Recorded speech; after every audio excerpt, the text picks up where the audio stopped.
నిజంగా మన జీవితాలకి ఇది ఎంతో ఆశీర్వదకరమని తెలియజేస్తున్నాను. మరి అనేక మందికి లేనటువంటి గొప్ప భాగ్యాన్ని దేవుడుగా చేసుకుని మనము తమకు దేవుడుగా చేసుకునే జనులు ధన్యులని సెలవిస్తూ ఉంటున్నాను. దేవుడుగా మనం చేసుకుంటమే కాకుండా ప్రతి ఆదివారము దేవుని మందిరంలోకి వచ్చి దేవుడిని స్తుతించి కొంత సమయము ఆయన యొక్క మాటలు విని మరి మనం వెళ్ళడం మన జీవితాలకు అది ఎంతో నిజంగానే ఆశీర్వాదకరం.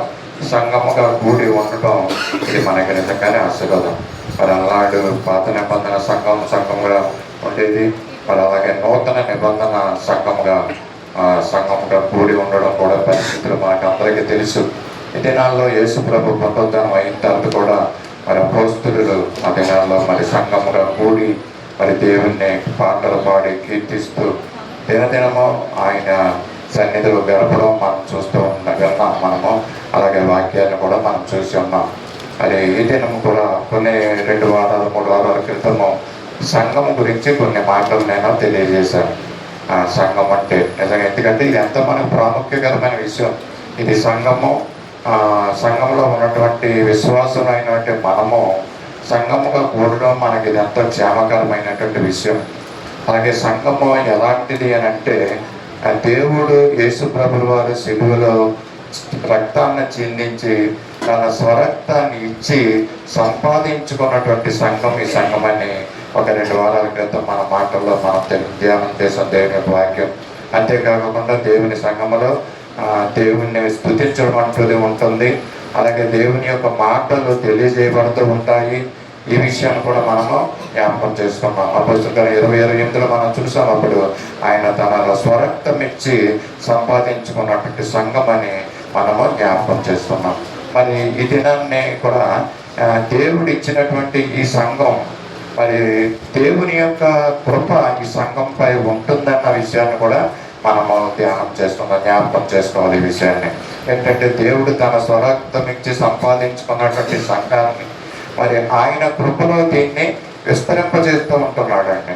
దీన్ని వృద్ధి చేస్తూ ఉంటున్నాడు దేవుడు కదండి. ఈ విధంగా దేవుని యొక్క సంఘంపై దేవుని యొక్క కృప ఉంటుందని ఈ దినము దేవుని యొక్క కృప గురించి, సంఘముపై ఆయన చూపించేటువంటి కృప గురించి మనము క్లుప్తంగా మరి జ్ఞాపకం చేసుకుందాం, ధ్యానంతో. మరి అపోస్తలుల కార్యం 4వ అధ్యాయము 32వ వచనంలో దేవుని సంఘముపై దేవుని కృప ఎలా ఉంటుందన్న విషయాన్ని ఇక్కడ మనము చూస్తూ ఉంటున్నాం. దేవుని యొక్క కృప ఎలాంటి సంఘముపై ఉంటుంది?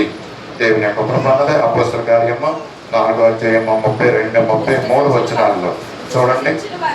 విశ్వసించిన వారందరూ ఏక హృదయమును ఏకాత్మ గలవారై ఉండి ఎవరు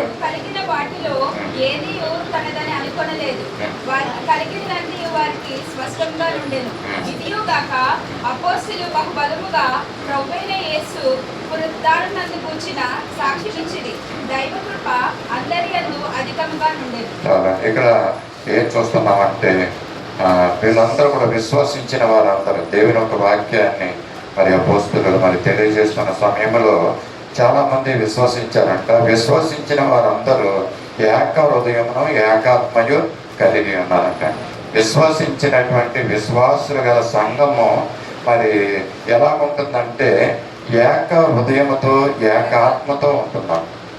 దేవుని సంఘము దేవుడు ఏం కోరుకుంటున్నాడంటే, తన స్వరక్తం ఇచ్చి సంపాదించుకున్న సంఘములో ఉన్నటువంటి విశ్వసించిన వారందరూ కూడా ఎలా ఉండాలంటే ఏకాత్మతో ఏక హృదయముతో ఉండాలనేసి ఇక్కడ తెలియజేస్తూ ఉంటున్నారు. అంతేకాకుండా అపోస్తలులు బహుబలముగా ప్రభు అయిన యేసు పునరుద్ధానం గురించి సాక్ష్యం ఇస్తున్నారంటే ఇక్కడ ఏక హృదయముతో ఏకాత్మతో కలిగినటువంటి వారు. మనం ఏం ధ్యానం చేసుకుంటామంటే, దేవుని యొక్క కృప గురించి మనం జ్ఞాపకం చేసుకుంటున్నాం. దేవుని యొక్క కృప దేవుని సంఘం మీద ఏ విధంగా ఉంటుంది, దేవుని యొక్క కృప ఎలాంటి సంఘం మీద ఉంటుంది అంటే, అన్ని సంఘాల మీద దేవుని యొక్క కృప ఉంటుందో ఉండదో తెలియదు. కానీ దేవుని యొక్క కృప ఎలాంటి సంఘం మీద ఉంటుందంటే, ఏ సంఘములో విశ్వాసులు ఏక హృదయముతో ఏక మనసుతో కలిసి ఉంటారో వారి మీద, వారి సంఘం మీద దేవుని యొక్క కృప ఉంటుందంట. అంటే మనం ఏం చెక్ చేసుకోవాలంటే మన సంఘం మీద దేవుని యొక్క కృప ఉండాలి అని అనుకుని మనం కోరుకుంటే, ఇంతకుముందు చెప్పిన సంఘం అంటే ఇది 4 గోడలతో కాదండి. సంఘం అంటే మనమే, అంటే దేవుని యొక్క ఆలయముగా మనం ఉంటున్నాం కనుక రక్షింపబడినటువంటి విశ్వాసులందరూ కలిసి దేవుని మందిరంలో మనం కూర్చుంటుంటే, దేవుని సంఘముగా మనం ఉంటుంటే, దేవుని యొక్క కృప మన మీద ఉండాలంటే మనం చేయవలసింది ఏంటంటే ఒకరికి ఒకరు కలిసి ఏకాత్మతో హృదయముతో మనం జీవించాలంటే, దేవుని కృపకు మనము పాత్రులు అవ్వాలంటే. అంటే మనందరం కూడా ఆశిస్తున్నాం. ఇది మన చాలా మంది హృదయాల్లో మరి ఈ యొక్క అభిప్రాయం ఉండదండి, ఈ యొక్క ఆశ ఉండదు.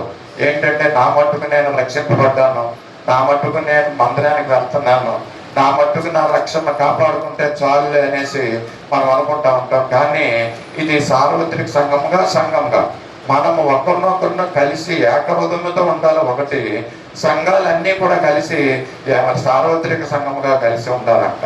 అంటే దేవుడు కోరుకుంటున్న సంఘము ఎలా ఉండాలంటే ఏకాత్మ కలిగినటువంటి వ్యక్తులు కలిగినటువంటి సంఘముగా ఆ సంఘం ఉండాలనేసి దేవుడు తెలియజేస్తున్నాడు. దేవుని కృప మన సంఘం మీద ఉండాలి. మరి అంతేకాకుండా ఇక్కడ ఏముందంటే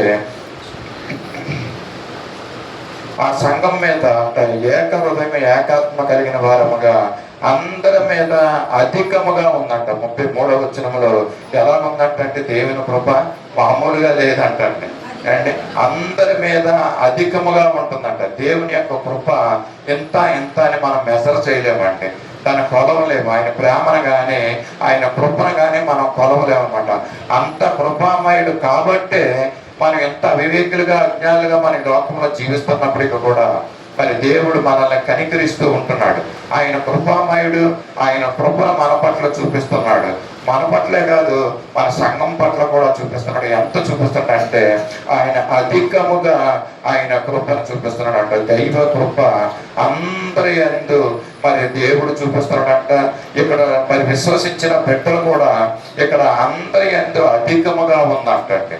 అంటే మనం అక్కడ కూర్చున్న సత్యసువార్త సహవాసంలో ఉన్నటువంటి మనలో ఎంత ఉంది దేవుని యొక్క కృప, దైవ కృప మనందరి యందు అధికముగా ఉందని మనం చెప్పగలుగుతున్నామా? సత్యసువార్త సహవాసంగా ఈ సంఘముగా అవును, దేవుని కృప ఎంతో అధికముగా ఉంటుందని అంటున్నాం. మరి ఆ యొక్క కృపని మనం పొందుకోవడానికి లేక కంటిన్యూగా జీవించడానికి ఆ విధంగా మనం జీవించగలుగుతున్నామా? లేకపోతే ఆ కృపను మనం కొన్నిసార్లు పోగొట్టుకుంటున్నామా? మరి అక్కడ అపోస్తుల కాలంలో అపోస్తుల సంఘంలోనంట దేవుని యొక్క కృప, దైవ కృప అందరి యందు అధికముగా ఉందంట.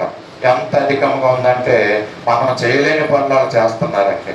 ఏం చేస్తున్నారంటే పనులు వాళ్ళు భూములు ఎండ్లు కలిగిన వారందరూ వాటిని అమ్మిన వాటి వెల తెచ్చి అపోస్తుల పాదముల యొద్ద పెట్టి చూస్తున్నారు. ఇది మనం చేయలేం, ఇది మనకి అప్లికబుల్ కాదు, ఇది మనం చేసే పని కాదు. దేవుని మందిరానికి ఆశ కలిగి క్రమంగా కుటుంబాలతో కలిసి దేవుని మందిరానికి రాలేనటువంటి పరిస్థితులు. ఇంకో విషయం చెప్తాను, మన ఆస్తుల్ని వేరొకలాగా అమ్మి దేవునికి ఇవ్వమని నేను చెప్పడం లేదండి. కనీసం మనకు కలిగిన దాంట్లో కొంతైనా దేవునికి ఇవ్వమని చెప్తాం అంటే. అలాగిచ్చే వరంగా మనం ఉంటున్నామా? అలాంటి అపోస్తుల సంఘము ఎలా ఉందంటే వారు ఉన్నటువంటి ఆస్తుల్ని అమ్మి అపోస్తుల పాదాల దగ్గర పెట్టారంట. ఇంకా మాకేం అక్కర్లొద్దు అన్నట్టుగా. ఎందుకంటే దేవునిలో అంతగా వాళ్ళు జీవిస్తున్నారు, అంతగా భక్తి కలిగినటువంటి జీవితాలు మరి జీవిస్తూ ఉంటున్నారు. మనం ఇవ్వగలుగుతున్నామా? మనం కనీసం సమయాన్ని దేవునికి ఇవ్వగలుగుతున్నామా? కొంత సమయాన్ని.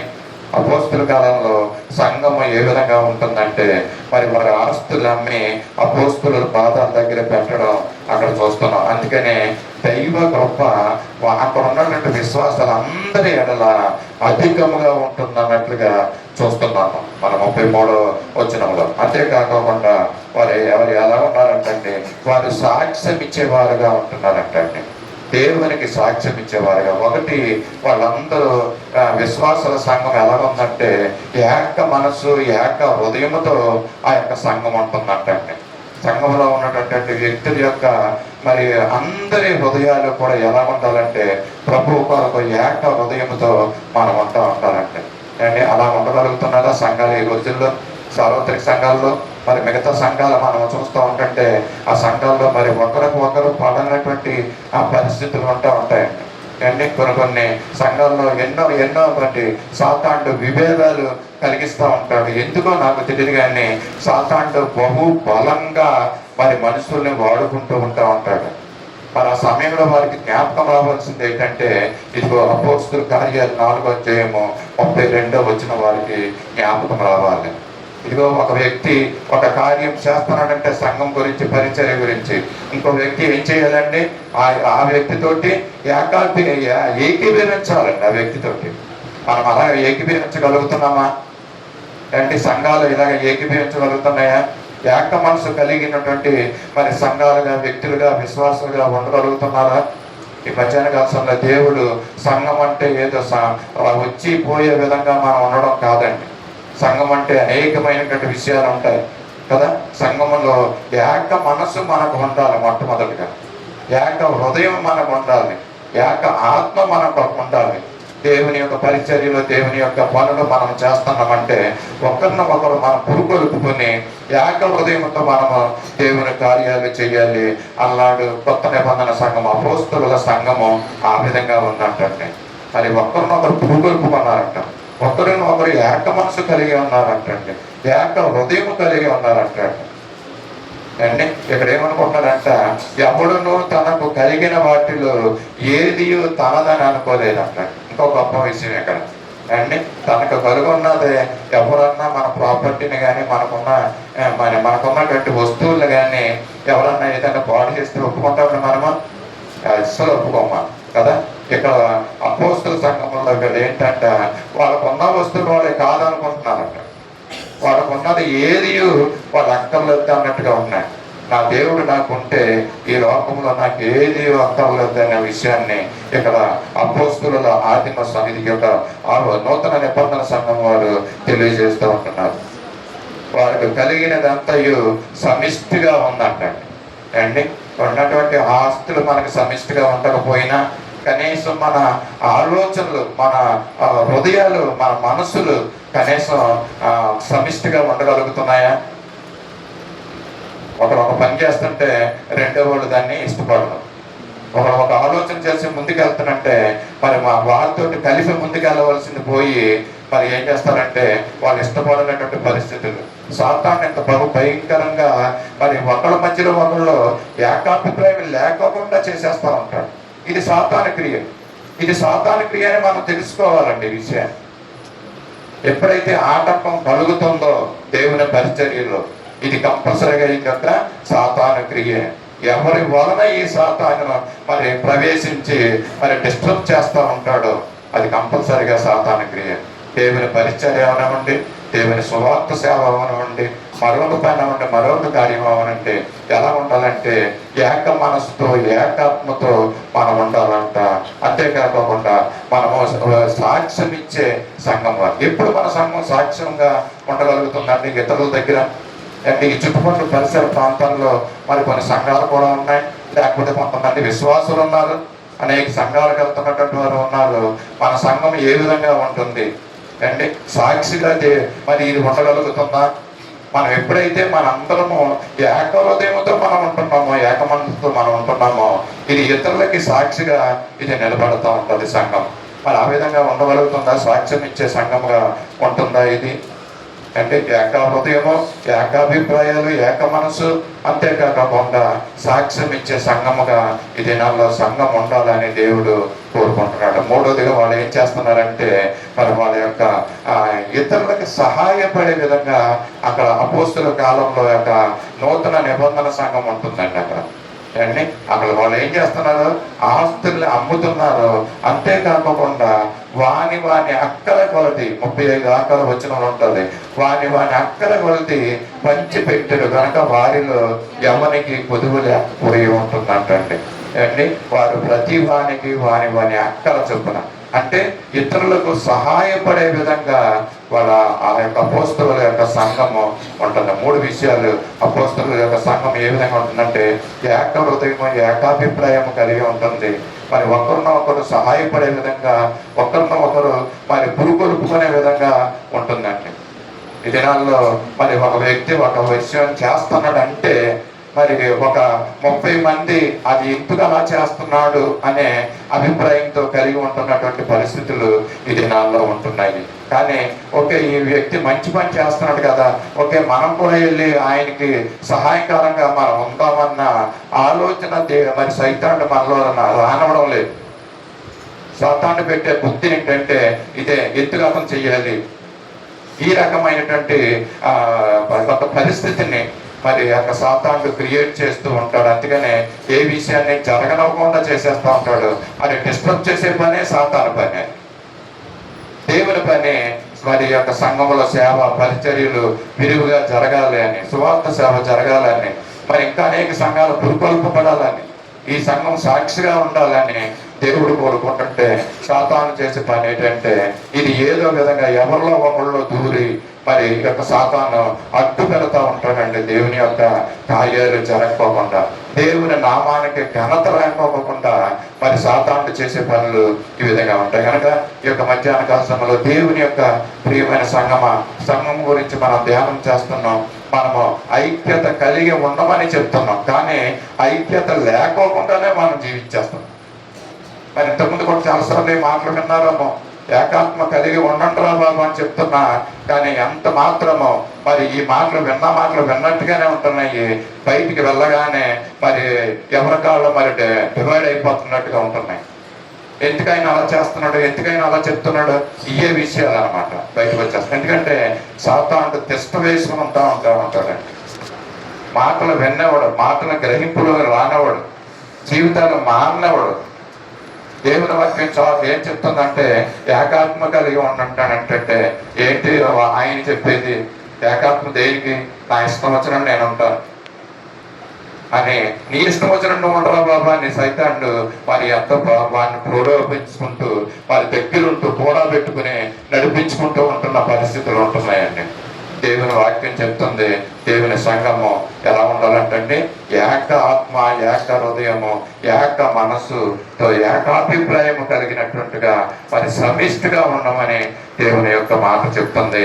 అంతేకాకుండా యొక్క ఇతరులకి సహాయం చేయమనేసి అంటున్నాడు. మనకు చేతనైన సహాయం, ఇతరులకి ఏ సహాయం ఉందో ఆ సహాయం మనం చెయ్యాలండి. ఎంతసేపు నాకు సహాయం చేయరని ఇదిగో జలగలా ఉండకూడదు. జలగంటే ఎంతసేపు నాకు ఇమ్ము అంటుందంట సామెత గ్రంథాలు మనం చూస్తూ ఉంటాం అండి. మనం పుచ్చుకునే వారంగా ఉండకూడదు, మనం ఇచ్చే వారంగా ఉండాలి. సహాయం చేయడం అంటే అది మనందరం కూడా సహాయం చేసే విధంగా ఉండాలి. కొంతమంది అనుకుంటారు ఈయన ఏదో సహాయం చేయమంటున్నాడు అండ్ నాకే లేదు, నేనే సహాయం చేయగలను అనేసి మనం అనుకుంటూ ఉంటామమ్మ. ఎవరన్నా సహాయం చేస్తే నాకు బాగుండమో అనే ఆలోచన కొంతమందికి ఉంటారు. ఎంతసేపు నాకు సహాయం చెయ్యండి అనే ఉద్దేశంతో ఉంటున్నటువంటి వారు, ఇది కూడా సాతాను పుట్టిస్తున్న ఆలోచనే. ఎంతసేపు నాకివ్వండి, నాకు సహాయం చేయండి అనే విధానం అంతా ఉంటుంది. కానీ దేవుని యొక్క వాక్యం అలాగా చెప్పడం లేదండి. దేవుని యొక్క వాక్యం అంటే ఏమంటుందంటే మనం ఇతరులకు సహాయం చేయాలి. మన సంఘము ఏకాత్మగా ఏక మనసు కలిగి ఉండాలి, సాక్ష్యం ఇచ్చే సంఘముగా ఉండాలి, ఇతరులకు సహాయం చేసే సంఘముగా ఉండాలి. అప్పుడే దేవుని యొక్క కృప ఆ సంఘం మీద ఉంటుంది అండి. దేవుని కృప కలిగిన సంఘముగా మన సంఘం ఉండాలంటే ఇప్పుడు వరకు చెప్తున్నటువంటి విషయాన్ని మనము అవలంబించాలని, ఆచరణలో పెట్టాలి మనం వీటిని. అప్పుడే దేవుని యొక్క కృప మన మీద ఉంటుందని మనం తెలియజేస్తున్నాం. ఏకాత్మతో ఐక్యంగా మనం ఉండమని దేవుడు ఏ మధ్యాహ్న కాల సమయంలో బోధిస్తున్నాడు. మళ్ళా మనం చూద్దాం, విశ్వసించిన సంఘము ఏక హృదయముతో ఐక్యతతో ఉన్నారంటే మరి ఏ విషయంలో ఐక్యత అంటే ఎలాగండి? ఐక్యత అంటే మనకు ఏమర్థమైంది అండి? ఒదిక్కిన చైర్లు వేసుకుని కూర్చుని హాయిగా కబుర్లు మాట్లాడుకుంటూ అది ఐక్యత అదే అండి. ఇది ఐక్యత. సంఘానికి ఉండవలసినటువంటి ఐక్యతను మనం చూద్దాం. అపొస్తలుల కార్యము మరి 1వ అధ్యాయము 14వ వచనంలో మన కొన్ని మాటలు మనం చూద్దాం. కొందరు స్త్రీలను యేసు తల్లి అయిన మరియయు ఆయన సహోదరులను ఏక మనసుతో ఎడతెగక ప్రార్థన చేయుచుండిరి.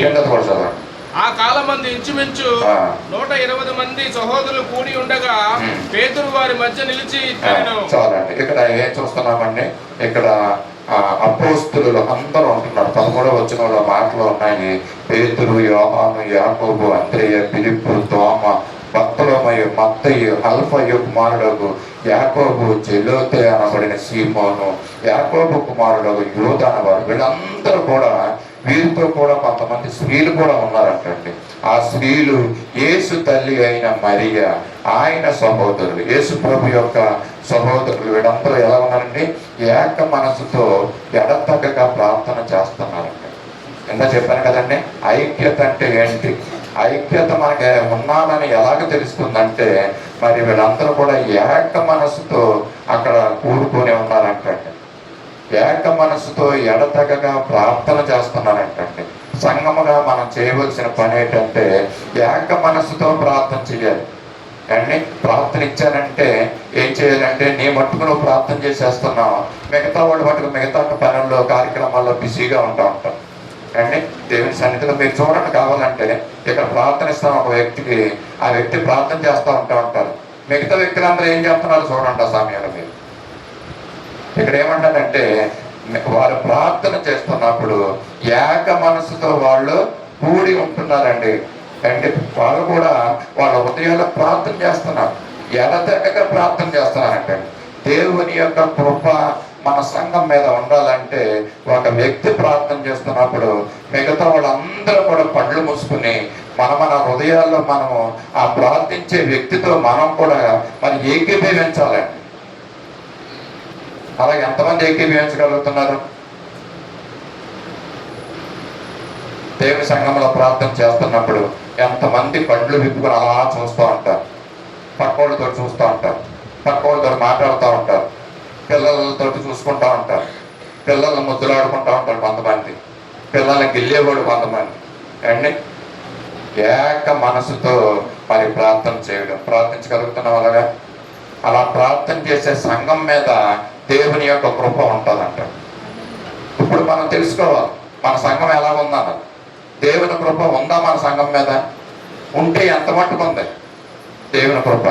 అది అంతంత మాత్రంగా ఉంది అది, లేక అధికంగా ఉందా మనకు దేవుని యొక్క కృప? మనం అధికంగా ఉండాలంటే మన సంఘంలో ఉన్నటువంటి విశ్వాసాలందరూ కూడా ఏక మనసుతో ఉండాలి.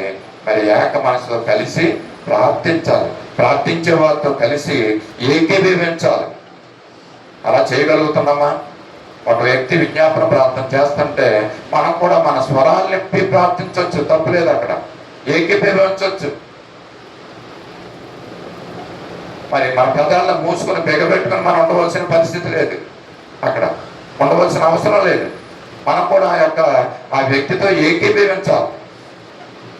దేవుడు మనతో కూడా మాట్లాడుతూ ఉంటాడు. ఆ సమయంలో ప్రార్థించే వ్యక్తితోనే కాకుండా మనతో కూడా మాట్లాడుతుంది. ఇక్కడ ఎంతమంది అండి? ఇంచుమించు 120 మంది సహోదరులు అక్కడ ఎలా ఉన్నారంటండి? కూడుకొని ఉన్నారంట.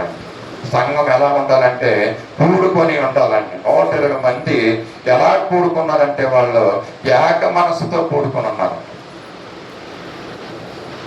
120 మంది ఇంచుమించు సుమారు మరి కూడుకొని ఉండడం. దేనికోసం కూడుకొని ఉన్నారంటే వాళ్ళు అంటే మన సంఘంగా కూడుకోవడానికి వస్తున్నాం ఇక్కడికి, మంచిదే. మనం కూడుకొని ఉండడం మనకి అది ఆశీర్వాదకరంగా ఉండగలుగుతుందా, లేకపోతే మన ఆలోచనలు వేరే విధంగా ఉంటున్నాయా? ఇక్కడ ఉన్నటువంటి మరి వ్యక్తులు మరి యేసు తల్లి అయిన మరియా, మరి యేసు ప్రభు సహోదరులు కూడా అంటారు. చాలా మందికి యేసు ప్రభు యొక్క సహోదరుల గురించి చాలా మందికి తెలియదు. అసలు యేసు ప్రభు సహోదరులు ఉన్నారా? ఉంటే వాళ్ళు ఎవరు? వాళ్ళు ఎలా ఉన్నారు అంటే వాళ్ళు ఎలా ఉన్నారంటే యేసు ప్రభు జీవించినంతకాలం ఆయనతో ఏకీభవించలేదు. చెప్పాలంటే మనలాగే అంటే అప్పుడు ఉన్నటువంటి వ్యక్తిత్వాలే ఇప్పుడు ఉన్నాయి మనలో కూడా, తప్పేమీ లేదు. ఒప్పుకుంటాం. మనము ఏకీభవించాం ఇతర వ్యక్తులతోటి కదండి. మరి అల్లాడు ఆ యేసు ప్రభు దగ్గర ఉన్నప్పుడు కూడా ఆ సమయంలో కూడా ఆయన సొంత సహోదరులే ఆయనతో ఏకీభవించుకోకుండా ఉండేవారు. అయితే ఆయన చనిపోయిన తర్వాత మరి యేసు ప్రభు సహోదరులు తెలుసుకున్నారండి. ఎస్, ఈయన నిజమైన దేవుని కుమారుడిగా ఈ లోకానికి వచ్చాడని తెలుసుకుని మరి వాళ్ళ జీవితాలు అందరూ కూడా మార్చుకున్నారండి. తర్వాత ఇదిగో ఇక్కడ ఈ శిష్యులతో కలిసి మరి యేసుప్రభు సహోదరులు కూడా ఎలాగున్నారంటే ఇప్పుడు ఏక మనసు కలిగి ఉన్నారంట. అండ్ శిష్యులతో కలిసి ఏక మనసుతో యేసుప్రభు సహోదరులు కూడా కలిసి ఆ ప్రాంతంలో ఉండడం ఎంత సంతోషం. వారు కూడి ఉండడం ఎంత సంతోషకరమైనటువంటి విషయం అండి. వాళ్ళు ప్రార్థిస్తున్నారు అంటే ప్రార్థన చేసేటప్పుడు ఏక మనసుతో కలిసి వాళ్ళ ప్రార్థన చేయడం ఇక్కడ మనం చూస్తూ ఉంటున్నాం. అంటే స్త్రీలు అలాగే 120 మంది ఈ యొక్క మొత్తం సుమారు రమారమి 120 మంది సహోదరులు అక్కడ కూడి ఉండి ఏక మనసుతో ప్రార్థన చేస్తూ ఉంటున్నారంటండి. ఏకీభవించే సంఘముగా మన సంఘం ఉండాలని దేవుడు కోరుకుంటున్నాడు.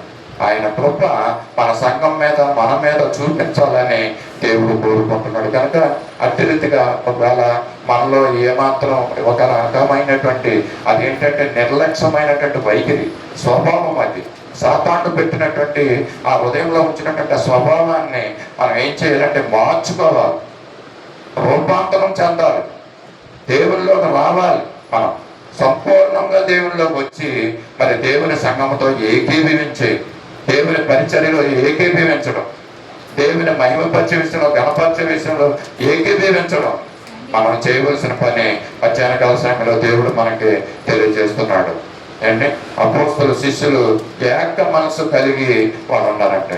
ఇంకో మాట చెప్పరా మీకు, యేసుప్రభుల వారు బ్రతికుండగా మరి ఆ శిష్యులు మరి వారి ఏక మనసుతో ఎక్కువగా లేరండి, ఉండలేదు. వాళ్ళు కూడా అంటే సొంత సహోదరులు ఏక మనసు లేదు, శిష్యులు కూడా ఏక మనసు ఉండేది కాదండి. వాళ్ళు కూడా విభిన్నమైనటువంటి స్వభావాలు కలిగి ఉన్నటువంటి వ్యక్తులు. ఎందుకంటే వాళ్ళు రకరకాలైనటువంటి బ్యాక్గ్రౌండ్స్ నుంచి వచ్చినటువంటి వ్యక్తులు వాళ్ళు. కనుక యేసుప్రభుతో ఉండేవారే కానీ మరి వాళ్ళకి ఒకరినొకరికి ఏక స్వభావం ఉండేది కాదు. ఒక రకంగా చెప్పాలంటే సాతాను వాళ్ళని ప్రలోభ చేస్తూ ఉండేవారు అన్నమాట. అందుకని యేసుప్రభు ఒకసారి ఉపమానం చెప్పాడు అన్నమాట, మీరు ఎవరైనా అతిథులుగా ఉండాలని కోరుకుంటే అండి మీరు ఎలా ఉండాలి, మిమ్మల్ని మీరు తగ్గించుకోవాలి. ఇదిగో నేను మాదిరి చేసి చూపిస్తాను అని చెప్పి పళ్ళెంలో నీళ్లు పెట్టుకుని వాడి యొక్క పాదాలను కడిగాడు. అంటే శిష్యులకు ఏం చెప్తున్నాడంటే మీరు కూడా ఈ విధంగా మరి పాదాలను కడగాలి, అంటే అంతగా తగ్గించుకొని మీరు ఉండాలి అని యేసుప్రభు చెప్తున్నాడండి ఆ మాటలు కదా. మరి యేసుప్రభు బ్రతుకున్నంత కాలం కూడా వారి యొక్క శిష్యుల్లో కూడా ఏకాభిప్రాయాలు ఉండేవి కాదు, ఏక మనసు వాళ్ళలో ఉండేది కాదు అండి.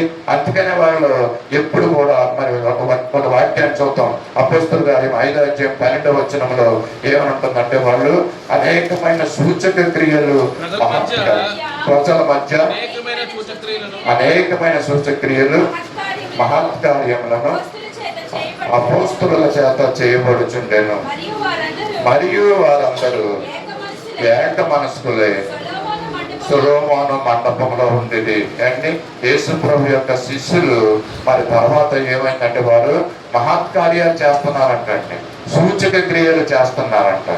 ఒక విషయం అడుగుతాయి మిమ్మల్ని, యేసుప్రభు యొక్క శిష్యులు మరి మహత్కార్యాలు సూచక క్రియలు అద్భుత కార్యాలు చేశారండి? యేసుప్రభు ఉండగా చేశారా? లేదండి, కొంతమంది చేయలేదంటారు, కొంతమంది చేశారంటున్నారు. బహుశా ఇతర రైతే అంటే యేసుప్రభు శిష్యులు యేసుప్రభు బతికుండగా మరి అద్భుత కార్యాలు సూచక్రియలు ఆశ్చర్య కార్యాలు చేయలేదు, ఎప్పుడు చేసినట్లేదండి. మీరు అక్కడ ఎవిడెన్స్ ఉంటే చూపించండి, ఎక్సెప్ట్ పేతురు గారు తప్పించి అండి. పేతురు అద్భుతాలు చేశాడు, ఆయన నేల గురించి మరి కొంతమంది వ్యాధిగ్రస్తులను తీసుకురావటం మనం చూస్తున్నాం. కాకపోతే శిష్యులైన వారు మిగతా వారు అద్భుత కార్యాలు ఆశ్చర్య కార్యాలు ఏం చేసినట్టుగా బైబిల్ గ్రంథంలో మరి ఎవిడెన్సెస్ ఏమో కనపడతలేదండి. యేసుప్రభు అద్భుత కార్యాలు చేసేవారు, ఆయనతో వీళ్ళు ఉండేవారు అండి కదా. కానీ శిష్యులు చేసేవారు కాదు, ఒక్క పేతురు తప్పించి. పేతురుతో యోహాను ఉండేవారు కదండి. మరి ఆ కుంటివాడిని మరి దగ్గర అద్భుత కార్యం చేయడం పేతురు చేసినటువంటి కార్యం. యోహాను గారు ఉన్నారు, అయినప్పటికీ కూడా పేతురు ఆ యొక్క కార్యాలు చేయడం చూస్తున్నాం.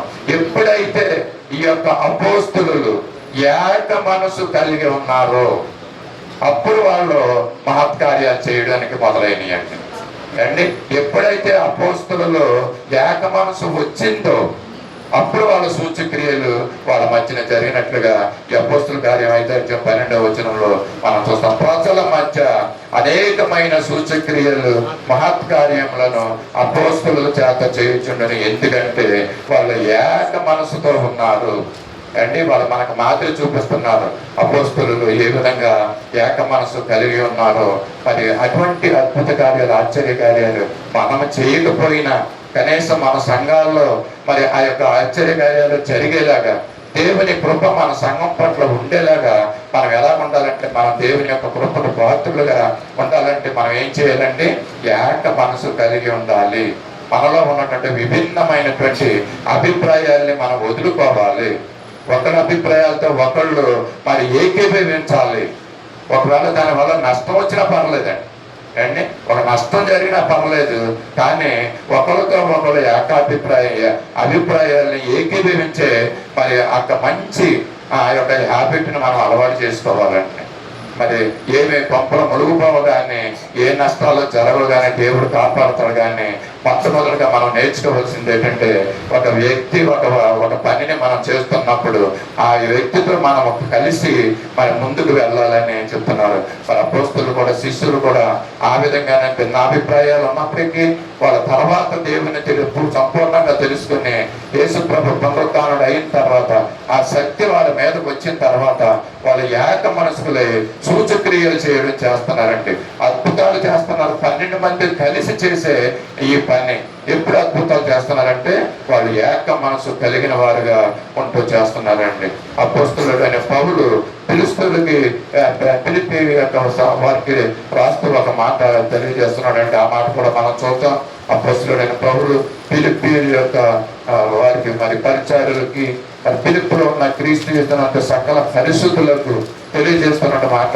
ఫిలిప్పీ 2:3-12 వచ్చిన కొన్ని మాటలు మనం చూద్దాం.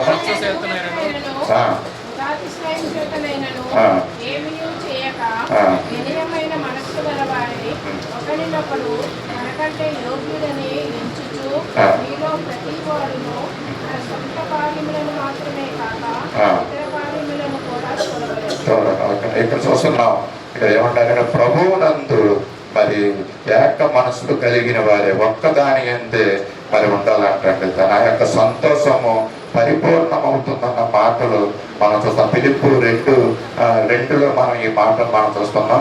మీరు ఏక మనసులో ఉన్నట్లుగా ఏక ప్రేమ కలిగి ఏక భావము గలవారుగా ఉండి ఒక్కదాని అంతే మనసుంచు నా సంతోషమును సంపూర్ణము చేయమని అపోస్తులుడైన పౌలు ఫిలిప్పీలకి అక్కడ ఉన్నటువంటి పరిశుద్ధులకు మరి రాస్తూ ఉంటున్నాడు. ఏం చెప్తున్నాడు అపోస్తులైన పౌలు?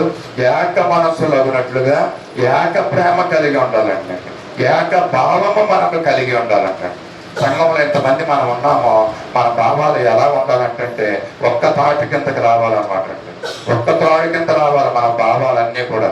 విడివిడిగా ఉండకపోయినా ఏ విధంగా తాడు, ఆ 3 పేటల తాడు ఏ విధంగా ఒకదాన్ని ఒకటి పెనవేసుకుని ఉంటున్నప్పుడు బలము కలిగినదిగా ఏ విధంగా ఉంటుందో, యేసు ప్రభు ప్రేమ కలిగిన మనం అందరం కూడా అటువలే మనం కూడా ఒక్క భావము ఏక భావము కలిగి ఉండమంటున్నాడంట. అప్పుడు పౌలుకి ఉన్నటువంటి సంతోషము సంపూర్ణం అవుతుందట. అంటే దేవుని యొక్క కృప మన మీద ఉండడమే కాకోకుండా, మన సంఘం మీద ఉండడమే కాకోకుండా ఆయన మన సంఘాన్ని బట్టి సంతోషిస్తాడంటండి. ఇక్కడ అపోస్తులుడైన పౌలు సంతోషిస్తున్న విషయం ఏంటంటే, ఏక మనసులు కలిగి మీరు ఉండమనేసి ఫిలిప్పీల పరిస్థితులకి అక్కడ తెలియజేస్తూ ఉంటున్నారు. ఇంకో మాట చూద్దాం. ఫిలిప్పీ 4:2 ప్రభువునందు మనం ఏ విధంగా ఉండాలి? దేవుని యొక్క ఏక మనసు గలవారు ఏంటని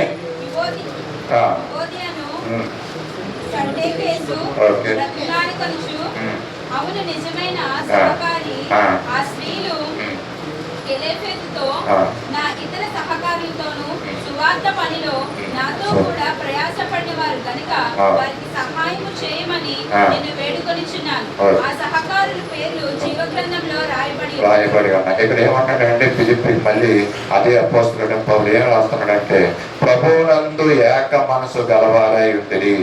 అండి మనము మామూలుగా చెప్పాలంటే ఏక మనసు మనకు రాదు, ఏక మనసు మనకు ఉండదు. కానీ పౌలు ఏం చెప్తున్నాడంటే ప్రభువును బట్టి మనందరం ఒకే పాత్రలో తాగుతున్నాం, మనందరం ఒకే యొక్క గిన్నెలో మనం ఆయన యొక్క శరీరాన్ని తీసుకుంటున్నాం. మనందరం కూడా ఎలా ఉండాలంటే ఏక భావము కలిగి ఉండమన్నాడు, ఏక మనసు కలిగి ఉండమన్నాడు. ప్రభువునందు ఏక మనసు కలవాలి ఉండమన్నాడు.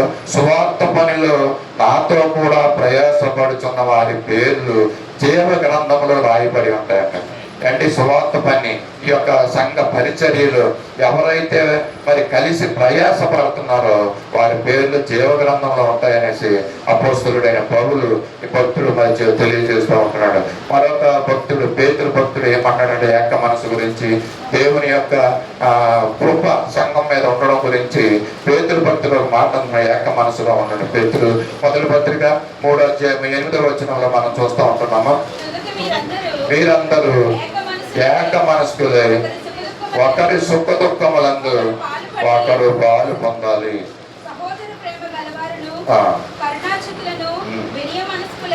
చాలండి. ఇక్కడ ఏమంటాడంటే మీరందరూ ఏక మనస్సులై ఉండాలి, ఒకరి సుఖ దుఃఖాల్లో ఒకరు పాలు పంపులు పొందాలంట. అంటే సుఖంలో పాలు పంపులు పొందకపోయినా కనీసం ఒకరి యొక్క సంఘంలో ఒకరికి దుఃఖము కలిగితే ఆ దుఃఖంలో మనం ఎలా ఉండాలంటే మనం కూడా పాలు పంపులు పొందాలి అని పేతురు భక్తుడు ఇక్కడ తెలియజేస్తున్నాడు. చూడండి, సంఘంలో ఎన్ని విషయాలు ఉన్నాయో ఏక మనసుతో ఉండడమే కాకపోకుండా ఏంటి సువార్త పనిలో ప్రయాసపడాలంట.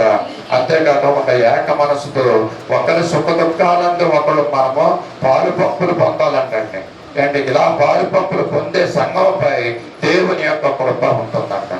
ఒకవేళ ఎవరికి ఏ దుఃఖం వచ్చిందో నాకెందుకులే నేను పెట్టుకుని ఉండకుంటే కనుక మన ఇండివిజువల్గా మరి ఆ యొక్క అటువంటి సంఘంపై దేవుని కృప ఉండదని తెలియజేస్తున్నాం. దేవుని కృపకు పాత్రులుగా మనం ఉండాలని మధ్యాహ్న కాల సమయంలో దేవుడు తెలియజేస్తున్నాడు. సంఘంలో ఎన్ని విషయాలు ఉన్నాయండి. సంఘం అంటే ఏదో ఆదివారం దినం ఏదో కొంత సమయం వచ్చామో వెళ్ళిపోయాము అన్నట్లుగా ఉండకూడదు. ఎందుకంటే సంఘంలో అనేకమైనటువంటి విషయాలు ఉన్నాయి. అనేకమైన విషయాల గురించి బోధిస్తూ ఉంటున్నారు, తెలియజేస్తూ ఉంటున్నారు. ఈ మాటలను బట్టి సంఘం ఎలా ఉంటుందో, సంఘం యొక్క ప్రాముఖ్యత మనము తెలుసుకోవాలని ఈ యొక్క మధ్యాహ్న కాల సమయంలో దేవుడు తెలియజేస్తున్నాడు. పేతురు ద్వారా తెలియజేసిన మాట ఏక మనసు కలిగి ఉండాలని అపోస్తలుడైన పౌలు చెప్తున్నాడు. మీరు ఏక మనసు కలిగి ఉండండి, నేను సంతోషిస్తానని అపోస్తలుడైన పౌలు చెప్తున్నాడండి. దేవుని కృప ఉన్న సంఘం అంట ఏక మనసు కలిగి ఉంటుందంటండి. దేవుని కృప ఉన్న సంఘము ప్రార్థించే సంఘముగా ఉంటుందంటండి. దేవుని కృప ఉన్న సంఘము సహాయం చేసే సంఘముగా ఉంటుందంటండి. దేవుని కృప ఉన్న సంఘము సాక్షి సంఘముగా ఉంటుందంటండి. అంతేకాకుండా దేవుని కృప ఉన్న సంఘము ఏక మనస్సుతో కూడుకునే సంఘముగా ఉంటుందంటే మనం కూడుకొనుట ఏక మనసుతో కూడుకోవాలంటే సంఘంలో. అండ్ అంతేకాకుండా అపోస్తలులకి ఏ విధంగా మరి దేవుడు మహత్కార్యాలు చేయించాడో వారి ఏక మనసు కలిగి ఉన్నప్పుడు మహత్కార్యాలు చేసే విధంగా దేవుని యొక్క సంఘము ఉండాలి. అటువంటి సంఘంపై దేవుని కృప ఉంటుందని మరి ఈ యొక్క మధ్యాహ్న కాల సమయంలో దేవుడు మనకు తెలియజేస్తున్నాడు. దేవుడు మరి సంఘంకి ఎలా ఉండాలో 1-2 మాటలు నేను తెలియజేసి ఇప్పుడు వెళ్తాను. అపోస్తుల కార్యము 2వ అధ్యాయం 46వ వచనంలో మనం ఒక మాట చూద్దాం. మరి ఏక మనసు కలిగి ఏ విధంగా మీరు ఇక్కడ ఉంటున్నారో అపోస్తులు చూద్దాం. అపోస్తుల కార్యాలు 2వ అధ్యాయం 46వ వచనంలో మరియు ఏక మనస్కులై ప్రతి దినము దేవాలయంలో తప్పగా కూడుకొనుచున్నారు. ఇంటింట రొట్టె విరుచుటయు దేవుని స్తుతించుటయు ప్రజలందరి వలన దయను పొందుచున్నారంట. చాలా ఇక్కడ చూస్తున్నారు కదా, ఇక్కడ ఉన్నటువంటి ప్రజలు అలనాడు అపోస్తలుల సంఘం ఎంత మరి ఏక మనసుతో ఉంటుందో మనం చూడవచ్చు. అంటే వారి ఏక మనసుకులై ప్రతి దినము దేవాలయంలో కూడుకుంటున్నారంట. అంటే ప్రతి దినము దేవాలయంలో కూడుకునేది మరి సంభవం ఇది. కానీ ఆ రోజుల్లో వాళ్ళ సంఘము మరి రక్షింపబడిన తర్వాత అంటే విశ్వాసంలో బలపడుతుందండి. ప్రతి దినము దేవాలయంలోకి వెళ్తున్నారంట వాళ్ళు. అంటే ఈ రోజుల్లో మనం ప్రతి దినము దేవాలయంలోకి వెళ్ళేవారు ఎవరు ఉన్నారంటే దేవుని సందర్శించుకునేవారు. అంటే కొన్ని రోమన్ క్యాథలిక్ చర్చిల్లో నేను చూస్తూ ఉంటాను, ప్రతిరోజు సాయంత్రం మరి దేవుని మందిరానికి వెళ్ళారు. కొంత సమయం గడుపుకొని వచ్చే పరిస్థితులు కొంతమంది నేను చూస్తూ ఉండేవాడిని. ఆ జ్ఞానాపురంలో ఉన్నప్పుడు ఇలాంటి సమయాల్లో మరి వాళ్ళు వస్తారండి, ఎక్కువ సమయం ఉండకపోయినా దేవుని మందిరాన్ని ప్రతిరోజు వచ్చి దర్శించుకుని వెళ్ళేవాళ్ళు. ఇక్కడ మరి ఈ దినాల్లో మనము ఈ 40 రోజులు మరి శ్రమ దినాల్లో దేవుని మందిరానికి మనం వస్తున్నాం, ఎంతో ఇది భాగ్యము. ఈ 40 రోజులే కాదండి, మరి 41 రోజులు కూడా మనం ఎలా ఉండాలంటే 40 రోజుల్లో ఏ విధమైన విశ్వాసం మనకుందో అదే విశ్వాసం మనము తర్వాత కూడా కలిగి ఉండాలి. ఎలాంటి విశ్వాసం అంటే ఏక మనసు కలిగి ప్రతి దినము దేవాలయంలో తప్పగా కూడుకుంటున్నారంట. వాళ్ళు ఇంకా మానేయడం లేదనమాట. వాళ్ళు అంతేకాకుండా ఇంటింట రొట్టె విరిసే పని కూడా చేస్తున్నారంట, దేవుని స్తుతిస్తున్నారంట, ప్రజలందరి వల్ల దయ పొందుతున్నారంట. అంటే ప్రతిరోజు దేవుని మందిరానికి వచ్చి దేవుని స్తుతిస్తుంటే నిజంగానే మన సంఘము ఇతరులకి సాక్ష్యంగానే ఉంటుందండి, సాక్షిగానే దేవుడు నిలబెట్టుకుంటాడు. అటువంటి సంఘంగా మనం కూడా ఏక మనసులై ప్రతి దినము దేవాలయంలో కూడుకునే వారంగా ఈ 40 దినాలన్నా మనం చెయ్యాలని మరి తెలియజేస్తున్నాను. అంటే దేవునికి వాళ్ళు ఇంపార్టెన్స్ ఇచ్చారండి, వాళ్ళు దేవునికి ప్రయారిటీ ఇచ్చారనమాట. మనము మన యొక్క జీవితాల్లో దేనికి మరి ప్రయారిటీ మనం ఇస్తున్నామో ఒక సందర్భాన్ని మనం చూద్దాం. దేవునికి మనము ప్రయారిటీ ఇస్తున్నామా లేదా? అపోస్తలుల కార్యం 3వ అధ్యాయము 1వ అధ్యాయము 1వ వచనము. పగలు 3 గంటలకు ప్రార్థన కాలమున పేతురును యోహానును దేవాలయమునకు ఎక్కి వెళ్ళుచుండగా పుట్టినది మొదలుకొని కుంటువాడైన ఒక మనుషుడు మోసుకొని పోకొచ్చుండెను. వాడి దేవాలయంలోనికి వెళ్ళి వారిని భిక్షం అడుగుటకు కొందరు ప్రతిదినము వారిని శృంగారపు దేవాలయము ద్వారములతో ఉంచుతూ వచ్చిరి. పేతురును యోహానును దేవాలయంలో ప్రవేశింపబోనప్పుడు వారు చూసి భిక్షమడిగా పేతురు యోహానును వారిని తేరి చూచి మా తట్టు చూడమనిది. వాడు వారి యొద్ద ఏమైనా దొరుకునని కనిపెట్టుచు వారి యొద్ద లక్ష్యం ఉంచెను. అంతటా పేతురు, వెండి బంగారములు నా యొద్ద లేవు గాని నాకు కలిగినదే నీకు ఇచ్చుచున్నాను, నజరేయుడైన యేసుక్రీస్తు నామమున నడువుమని చెప్పి వారిని కుడి చేయ పట్టుకుని లేవనెత్తును. వెంటనే వారి పాదములు చీలమండలను బలము పొందెను. వాడి దిక్కున లేచి నిలిచి నడిచెను. నడుచుచు గద్దులు వేయచ్చు దేవుని స్తుతించుతూ వారితో కూడా దేవాలయంలోనికి వెళ్ళెను. ఇక్కడ చూస్తున్నాం కదా, ఈ సందర్భం మనందరికీ తెలిసిందే. పేతురు యోహానులు దేవాలయంకి వెళుతున్నప్పుడు అక్కడ ఒక కుంటివాడు, పుట్టినది మొదలుగా ఒక కుంటివాడు మరి అక్కడ వాళ్ళు మోసుకొని వచ్చి అక్కడ ఉంటున్నాడు. ఆయన భిక్షం అడుక్కుంటున్నాడు ప్రతిరోజు కూడా. ఆ విధంగా ఉంటున్న సమయంలో ఈ పేతురు యోహానులు అక్కడికి వెళ్ళి ఆయన్ని చూసి మరి స్వస్థత పొందుతున్నామని అడిగి ఆయన్ని కుడి చేయి పట్టుకుని అతన్ని లేవనెత్తి వెంటనే వాని పాదములు చీలమండలు బలము పొందాయంట. వాడు దిక్కున లేచాడు, లేచి నిలిచి నడిచాడంట. అంతేకాకుండా వాడు గంతులు వేస్తున్నాడంట. తర్వాత వాడు ఏం చేస్తున్నాడంటే దేవుణ్ణి స్తుతిస్తున్నాడంట. అండి అతని జీవితంలో జరిగినటువంటి ఈ అద్భుత కార్యము మరి పేతురు ఆయన యొక్క చేతును పట్టుకున్నప్పుడు వాడు దిక్కున లేచి నిలబడ్డాడంట. తర్వాత వాడు నడిచాడంట. నడుచుచు గంతులు వేసుకున్నాడంట. గంతులు వేసు దేవుణ్ణి స్తుతిస్తున్నాడంట. వాడికి కలిగినటువంటి స్వస్థత, వాడికి కలిగినటువంటి మేలు బట్టి వాడు ఏం చేస్తున్నాడంటే గంతులు వేస్తూ దేవుణ్ణి స్తుతిస్తున్నాడు. ఎందుకు ఈ మాటను నేను రిపీట్ చేస్తున్నానంటే మన జీవితంలో ఒకవేళ మరి దేవుడు ఏదైనా అద్భుత కార్యాన్ని చేశాడు అనుకోండి, అండి మనము దేవుణ్ణి స్తుతించగలుగుతున్నామా ఆ యొక్క విషయాన్ని బట్టి అండి, మన ఆ యొక్క విషయాన్ని బట్టి మనము గంతులు వేయగలుగుతున్నామా అంటే ప్రభు సన్నిధిలో మనం ఎక్కడుంటే అక్కడ మరి దేవుని నామ మహిమార్థమై మరి అక్కడ మనం గంతులు వేసి దేవుణ్ణి స్తుతించగలుగుతున్నామా? మనం ఏం చేస్తున్నాం? దేవుడు మన జీవితాలు అనేకమైన మేలు చేశాడండి, ఇంకా మేలు చేయబోతున్నాడు కూడా. ఆ చేస్తున్న మేలుని బట్టి మనం ఏ విధంగా ప్రవర్తించబోతున్నాము? ఈ యొక్క కుంటివాడు అయితే ఏం చేశాడంటే గంతులు వేస్తూ దేవుణ్ణి స్తుతిస్తున్నాడట. ఇంకో ప్రాముఖ్యమైనటువంటి విషయాన్ని ఆయన చేస్తున్నాడు. ఏం చేస్తున్నాడు చూడండి, అక్కడ ఆయన వారితో కూడా దేవాలయంలోనికి వెళ్ళాడంట. ఒకవేళ ఒక అబ్బాయి 10th క్లాస్ పరీక్షలు రాశాడండి, రిజల్ట్ వచ్చింది. ఆ అబ్బాయి ఎక్కడో మంచి దారిలో ఉన్నాడు, రిజల్ట్ కనుక్కున్నాడు. హైయెస్ట్ మార్కులతోటి అండి మంచి మార్కులతో పాస్ అయ్యాడని ఆ అబ్బాయికి కబురు వచ్చింది.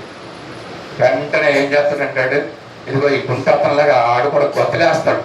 అంటే అక్కడే గొంతులేస్తాడు. నేను 10th క్లాస్ పాస్ అయిపోయాను, ఎక్కువ మార్కులు, చాలా మార్కులు వస్తున్నాయి, అది ఇదే కదా.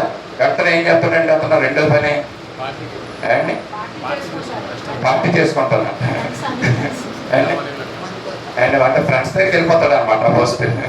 నేను అనుకుంటున్నానా ఫస్ట్ తల్లిదండ్రుల దగ్గరికి కబురు చెప్తాడేమో అనుకుంటున్నాను అండి. అంతే కదా సాధారణంగా. అంటే ఫస్ట్ మన కనీ పెంచిన తల్లిదండ్రులకి వెంటనే ఫోన్ తీసుకుని సెలవు తీసుకుని మమ్మీ డాడీ ఇందుకో నేను ఇన్ని మార్కులతో హయ్యెస్ట్ మార్కులతోటి నేను పాస్ అయ్యానని వాళ్ళ తల్లిదండ్రులకు చెప్తారు ఫస్ట్. ఎందుకంటే పేరెంట్స్ ఇంపార్టెన్స్ కదా. మరి ఇక్కడ ఈ యొక్క కుంటివాడు మరి స్వస్థత కలిగినప్పుడు వాడు ఏం చేశాడండి? వాడు ఏం చెయ్యాలడు? యాక్చువల్గా గంతులు వేసుకుంటూ ఎక్కడికి వెళ్ళిపోవాలి? ఇంటికి పరిగెత్తేయాలి. కానీ వాడు ఏం చేశాడని ఉందండి వాక్యంలో, దేవాలయంలోకి వెళ్ళాడు. అది ఏంటంటే వాడు ఇస్తున్నటువంటి ప్రయారిటీ, దేవునికి ఇస్తున్నటువంటి ఇంపార్టెన్స్. వాడికి స్వస్థత కలిగిన వెంటనే మరి వాడికి గుర్తొచ్చింది ఎవరంటే దేవుడు గుర్తొచ్చాడు. కానీ మన జీవితంలో మన కుటుంబాల్లో మన జీవితాల్లో ఆశ్చర్యకార్యం జరిగితే, మేలు జరిగితే మనకు గుర్తు రావాల్సింది ఎవరంటే దేవుడు ముందు గుర్తు రావాలి. నీ జీవితంలో దేవుని కనుక ప్రయారిటీ ఇస్తుంటే నీకు దేవుడు గుర్తొస్తాడు. నీకు ప్రయారిటీ ఇవ్వకపోతే నువ్వే గుర్తొస్తావు. ఇదిగో ఇది నా వల్ల అయ్యింది, ఇదిగో నేనే దీన్ని చేశాను అండి. ఈ విధమైనటువంటి మరి దేవుని మహిమపరచుకోకుండా మరి అనేక సంఘాల్లో అంట ఇక్కడ మాట ఉంది, అక్కడ వాళ్ళు ఏం చేస్తున్నారంటే అపోస్తులు సంఘములు యేసే క్రీస్తు అని బోధిస్తున్నారంట. యేసే దేవుడని బోధించడం అక్కడ జరుగుతుందండి. కొన్ని సంఘాల్లో మరి ఈ యొక్క బోధల్లో యేసుక్రీస్తు ఎక్కువగా రాడండి. కొంతమంది బోధించే బోధల్లో వాళ్ళ సెల్ఫ్ విషయాలే ఎక్కువ ఉంటాయి. మరి యేసు ప్రభు గురించి తక్కువగా ఉంటారు. యేసు ప్రభు నాకు ఈ విధంగా రక్షించాడు, ఈ విధంగా నన్ను కాపాడుకొస్తున్నాడు అన్న విషయాలు తక్కువగా ఉంటాయంట.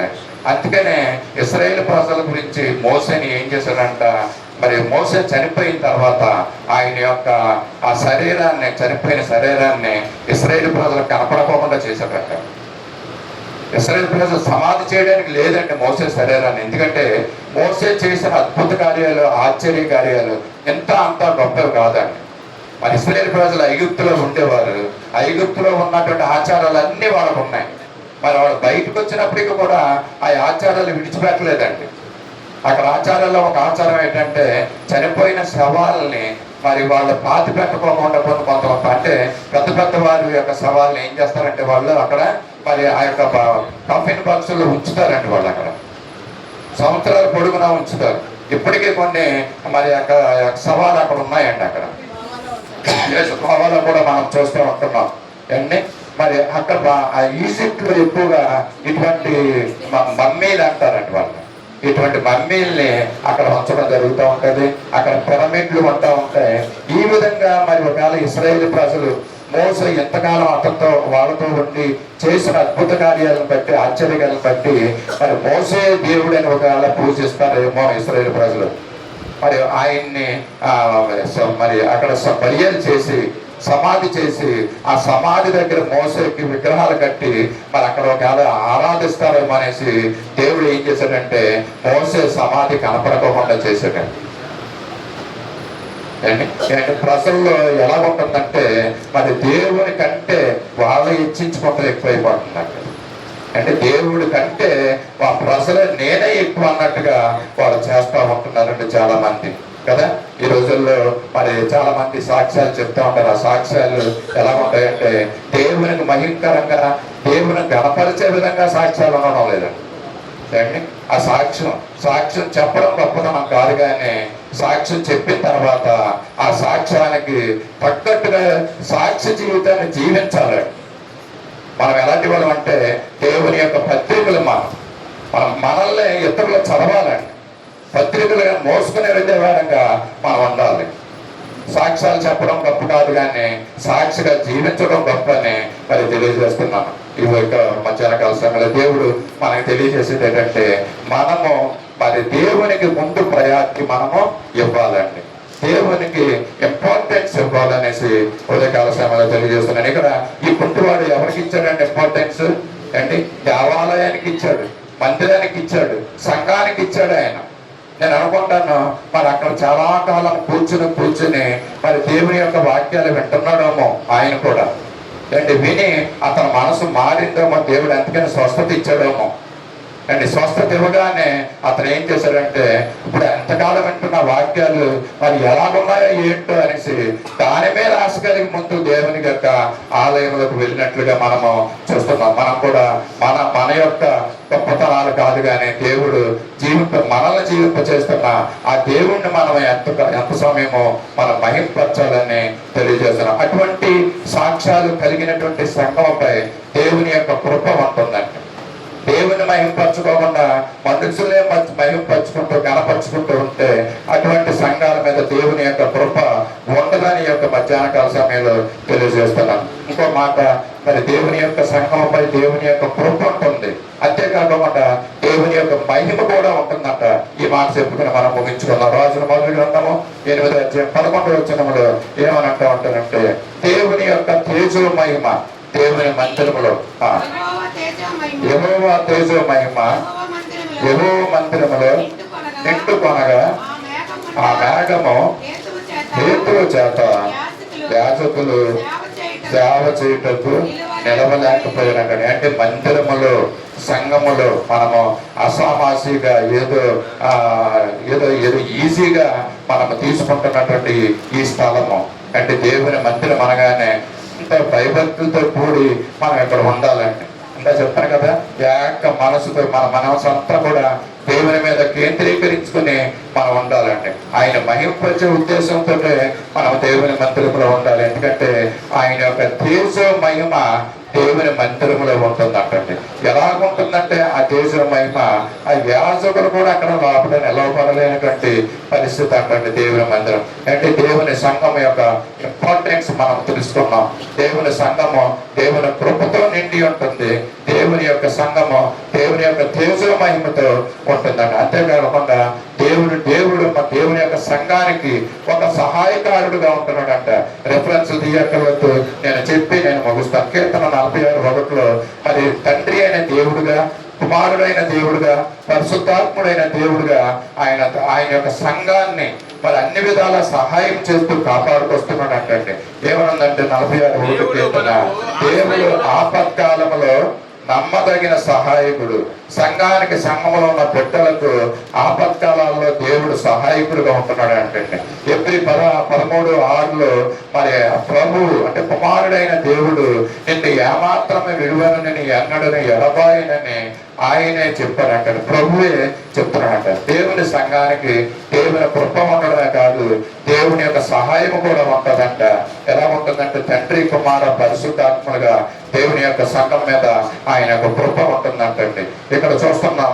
కాబట్టి ప్రభువు నాకు సహాయకుడిగా ఉంటున్నాడండి, భయపడను. చాలండి. రోమా 8:26 మరి ఆ పరిశుద్ధాత్మ దేవుడు సంఘానికి ఏ విధంగా సహాయం చేస్తున్నాడు, సంఘంలో ఉన్నటువంటి విశ్వాసులకు ఏ విధంగా సహాయం చేస్తున్నాడు చూద్దామా.